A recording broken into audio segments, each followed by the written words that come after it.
ரொம்பவே கஷ்டமா இருக்கு. அந்த கஷ்டமான விஷயம் என்னன்னு பார்த்தீங்கன்னா, சமூக வலைதளங்கள்ல இப்ப ரொம்பவே பரவலா வைரல் ஆயிட்டு இருக்கிற ஒரு விஷயம் என்னன்னா, திமுக எம்எல்ஏ யாருமே முதலமைச்சர் விஜய பார்த்து எந்த ஒரு வாழ்த்தும் தெரிவிக்கல, அல்லது ஒரு வணக்கமும் வைக்கலன்றது ரொம்ப வைரலா போயிட்டு இருக்குது.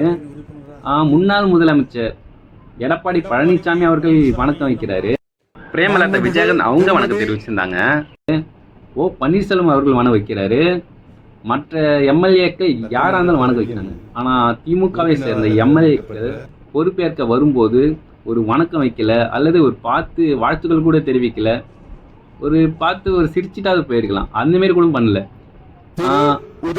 அரசியல் என்பது அரசியல் மாண்போட பழகணும். அதை விட்டு தனிப்பட்ட ரீதியில ஒரு மேல கோபமா இருக்கிறதோ அல்லது வெறுப்பு அகற்றதோ அது சரியில்லாத ஒரு விஷயம் தானே.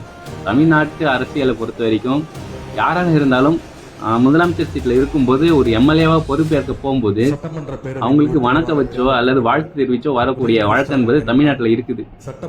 அதை செய்ய மறுத்துட்டாங்க திமுக எம்எல்ஏவை சேர்ந்தவங்க யாருமே.